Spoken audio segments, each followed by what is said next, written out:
Shalom buat kita semuanya. Sebelum kita mendengarkan renungan kembali, kita akan berdoa terlebih dahulu yang dibawakan oleh Inang Pendeta. Kita berdoa. Bapa di surga yang maha kuasa, kami mengucapkan syukur dan terima kasih Tuhan berikan kami kesehatan, Tuhan berikan kami waktu untuk belajar. Biarlah Tuhan berikan kami hikmat dan kebijaksanaan supaya kami dapat memahami firman Tuhan. Bapa terima kasih, biarlah proses belajar mengajar ini juga Tuhan memberkati. Dengar kabulkan doa kami ya Bapa yang maha kasih. Di dalam nama Tuhan Yesus kami berdoa dan mengucap syukur kepada Allah. Amin. Amin. Terima kasih Bu Pendeta. Shalom. Baiklah, kita akan membaca renungan kita dari Keluaran pasal 4 ayat 1 sampai 16, tapi kita membacanya ayat 11 sampai 12. Dari Keluaran pasal 4. Keluaran pasal 4 ayat 11 sampai 12. Begini firman-Nya. Tetapi Tuhan berfirman kepadanya, "Siapakah yang membuat lidah manusia? Siapakah yang membuat orang bisu atau tuli? Membuat orang melihat atau buta? Bukankah aku yakni Tuhan? Oleh sebab itu pergilah, aku akan menyertai lidahmu dan mengajar engkau apa yang harus kau katakan." Nah, anak-anak sekalian, ini adalah perikop tentang Musa, ya kan? Waktu kita tatap muka juga Ibu sudah membicarakan tentang tokoh Musa ini. Musa ini adalah utusan Allah yang akan menjadi seorang pemimpin bagi bangsa Israel untuk memimpin bangsa Israel keluar dari tanah Mesir. Nah, dapat kita ketahui bahwa menjadi seorang pemimpin itu sangat sulit. Sulitnya apa? Harus ada karismanya, harus ada yang namanya itu menjadi teladan bagi bawahannya. Harus ada yang namanya itu taat kepada Tuhan, takut kepada Tuhan. Karena kalau seandainya pemimpin itu sudah benar-benar takut akan Tuhan, maka dia akan mematuhi peraturan dan membuat peraturan itu sebagaimana mestinya. Nah, menjadi seorang pemimpin itu tentu pasti ada kelebihan dari orang lain, ya kan? Nah, pemanggilan Musa ini kalau seandainya kita membaca di perikop pasal 4 ini, ketika Musa dipanggil, dia mempunyai keengganan diri ataupun mempunyai yang namanya itu penolakan diri ketika dia dipanggil Allah untuk memimpin bangsa Israel. Nah, adapun yang namanya itu penolakan dari Musa ini, yang pertama tadi dikatakan bahwa bagaimana mungkin bangsa Israel percaya bahwa aku itu menjadi seorang pemimpin? Aku harus ngomong apa? Pasti mereka mengatakan bahwa aku bukan pantas menjadi seorang pemimpin. Nah, itu sebabnya di pasal 2 sebelumnya dijelaskan bahwa di pasal 3 ketika itu Allah mengatakan kepada Musa dia menjadi seorang pemimpin. "Siapakah yang mengutus aku?" kata Musa. "Akulah yang mengutus kamu. Aku yang disebut adalah Tuhan," di pasal 3 itu. Nah, tapi setelah Tuhan membicarakan ataupun mengatakan permasalahan tentang dirinya Musa, kalau nanti bangsa Israel nggak percaya bahwa dia menjadi seorang pemimpin karena dia juga tidak mempunyai kepercayaan diri, Allah juga mengerti apa yang menjadi ketakutannya, ya kan? Bahwa Musa ini di pasal 2 dijelaskan dia itu membunuh salah satu bangsa Mesir, ya kan? Membunuh salah satu bangsa Mesir. Itu yang menjadi ketakutan bagi si Musa menjadi pemimpin Israel. Karena apa? Karena dia mengenal yang namanya Raja Firaun, ya kan? Selama dia 40 hari hidup di Mesir, pasti dia mengenal siapa itu Raja Firaun. Firaun ini adalah raja yang begitu diktator, kejam. Bahkan ketika dia mengetahui bahwa Musa ini membunuh salah satu bangsa Mesir, pasti akan mengejar yang namanya itu Musa. Dan itu yang menjadi ketakutan Musa mungkin ketika dia dipilih menjadi pemimpin, karena dia sudah mengenal betul siapa itu Raja Firaun. Tadi permasalahan pertama adalah bahwa Musa itu nggak percaya diri bahwa dia menjadi seorang pemimpin. Lalu dia mengatakan lagi ketakutan yang kedua adalah kalau dia itu tidak petah lidah, ya kan? Memang menjadi seorang pemimpin itu dia perlu yang namanya itu itu karisma dalam bercakap juga, harus mempunyai attitude dalam berbicara. Nah, mengetahui kelemahan dari Musa ini, Allah mengatakan kepada Musa bahwa aku akan mengutus kamu, yaitu kakaknya yang namanya Harun. Nah, di situ bahwa Harun adalah itu suku dari Lewi. Kaum Lewi inilah yang dikatakan itu kaum yang benar-benar bisa berkhotbah, bisa juga bertutur kata yang baik dalam menyampaikan perkataan, karena kan kaum Lewi inilah yang mengurus yang namanya ibadah, yang mengurus tata ibadah mereka, bahkan bagaimana kita berbicara kepada Allah, mereka lah yang turut campur tangan. Jadi otomatis dari Harun ini pasti dia pandai berbicara. Tapi permasalahannya ketika dikatakan bahwa Musa ini tidak mempunyai kepercayaan diri menjadi seorang pemimpin, ketika Allah sudah mengutus dia menjadi pemimpin, Allah itu bukan yang namanya itu dia mengutus nggak diperlengkapi.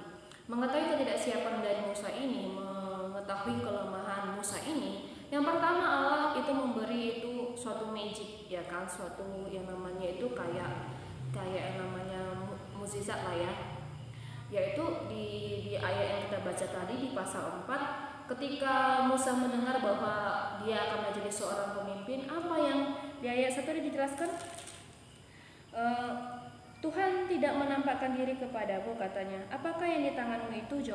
Jawab itu adalah tongkat. Nah, kenapa tongkatnya menjadi ular? Mungkin pertanyaan kita.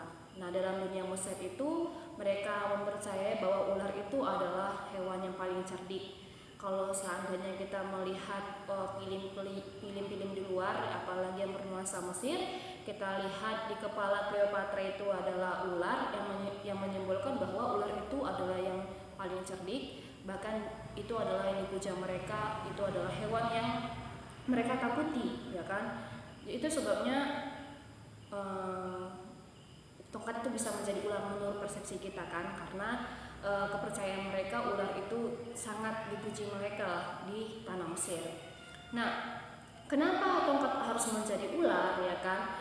Di Mesir ini juga tentang yang namanya magic. Itu sebabnya kata Allah, kalau seandainya kamu mau menjumpai mereka, bawa aja ini tongkat bisa jadi ular. Itu menandakan bahwa Musa ini juga bisa melakukan magic di tengah-tengah nuansa mereka yang percaya akan magic.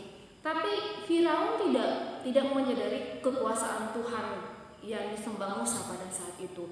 Di pasal 7 dijelaskan bahwa Firaun itu menyewa yang para kaum yang magic juga untuk mengubah benda-benda menjadi ular. Nah, betul juga bahwa para magic itu bisa mengubah benda-benda menjadi ular. Tetapi ketika tongkat ataupun tongkat Musa ini berlomba sama ular yang diciptakan oleh Firaun ini, ternyata ketika mereka berlomba bersaing, ularnya Musa lah yang menang. Ini menandakan bahwa kekuatan Tuhan sungguh luar biasa. Kalau seandainya kita lihat tadi di ayat 4 dijelaskan, ketika ingin mengubah ular menjadi tongkat, Musa harusnya memegang itu ekornya. Kalau seandainya dalam dunia nyata yang kita pegang itu adalah kepalanya, tapi di kata Tuhan di pasal 4 yang dipegang itu adalah ularnya.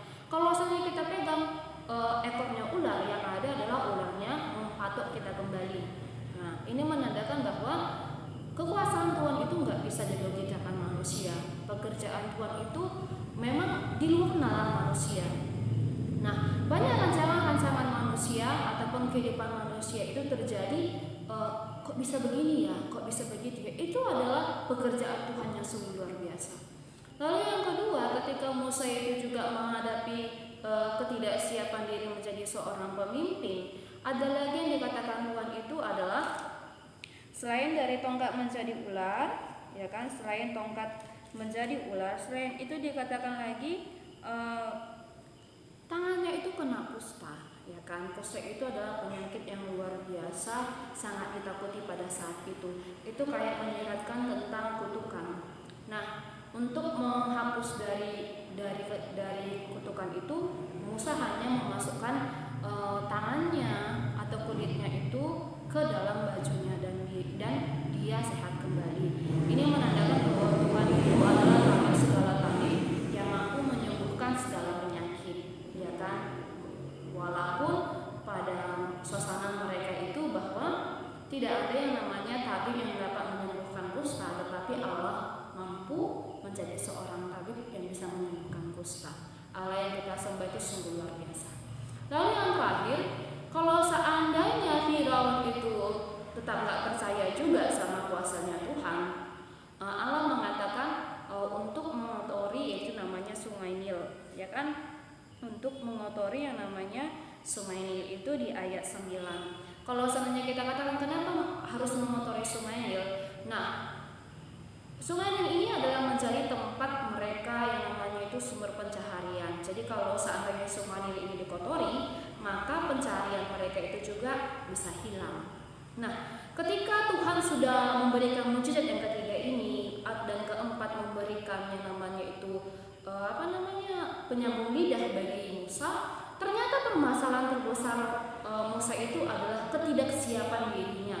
Itu terlihat di dalam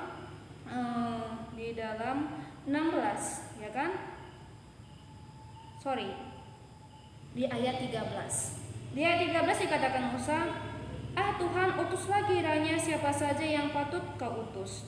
Di ayat 14, maka bangkitlah murka Tuhan terhadap Musa dan ia berfirman, bukankah di situ Harun orang Lewi itu kakakmu?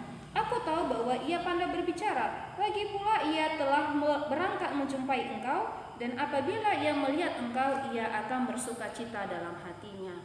Nah, permasalahan terbesar ternyata adalah ketidaksiapan diri Musa. Maka dikatakan, utuslah siapa yang layak untuk diutus. Nah, adapun firman yang kita baca pada saat ini mengajarkan kita adalah ketika Allah sudah mempercayakan kita menjadi seorang pemimpin, bahkan juga berikan kita kesempatan untuk hidup di masa-masa pandemi ini, kita diminta untuk mengerjakan yang menjadi bagian kita. Jangan anggap bahwa Tuhan itu nggak turut campur tangan dalam hidup kita. Tuhan berharap bahwa kita ini benar-benar melakukan pekerjaan Tuhan di dalam panggilan hidup kita. Nah, walaupun kita menjadi seorang pemimpin, walaupun saat ini kita menjadi seorang pelajar, walaupun sekarang kita menjadi seorang pekerja atau seorang menjadi pengajar, kita kerjakan bagian porsi kita. Karena kita dipercayakan pada saat ini di tengah-tengah masa pandemi kita masih diberikan kehidupan, kita mungkin dipercayakan untuk melakukan pekerjaan kita. Adapun refleksi kita adalah yang pertama, bagaimana Allah bekerja dan melengkapi hidupmu? Yang kedua, pernahkah Allah menolong dirimu saat menghadapi kelemahan diri? Coba jelaskan. Nah, percayalah bahwa setiap kekurangan kita, setiap hambatan hidup kita, setiap permasalahan hidup kita itu Tuhan akan menyelesaikan tepat pada waktunya. Tergantung diri kita, apakah kita itu benar-benar mendengarkan suara Tuhan atau tidak. Oke, mari kita berdoa. Terima kasih untuk firman yang kami perdengarkan tadi ya Tuhan. Biarlah firman ini Tuhan Yesus menjadi teladan bagi hidup kami, pegangan hidup kami, supaya kami ya Tuhan menjadi seorang pemimpin yang baik, menjadi seorang manusia yang bisa bekerja untuk Tuhan, bahkan kami juga mampu melakukan apa yang terbaik di hadapan-Mu. Ajarlah kami ya Tuhan untuk bisa lebih peka terhadap panggilan-Mu, bahkan kami juga bisa mendengarkan seruan, bahkan panggilan, bahkan suara hati yang Kau berikan kepada kami. Dalam Tuhan Yesus, Engkau menyertai hidup kami, bahkan Engkau juga memberkati negara kami ini supaya jauh dari corona. Terpuji nama-Mu ya Tuhan di dalam hidup kami. Dalam nama Tuhan Yesus kami berdoa. Amin. Kita sama-sama mengucapkan doa kami. Bapa kami di sorga, dikuduskanlah nama-Mu, datanglah kerajaan-Mu, jadilah kehendak-Mu di bumi seperti di sorga. Berikanlah kami pada hari ini makanan kami yang secukupnya, dan ampunilah kami akan kesalahan kami, seperti kami juga mengampuni orang yang bersalah kepada kami. Dan janganlah bawa kami ke dalam pencobaan, tetapi lepaskanlah kami daripada yang jahat. Karena Engkau yang punya kerajaan dan kuasa dan kemuliaan sampai selama-lamanya. Amin. Shalom buat kita semua. Tuhan Yesus memberkati.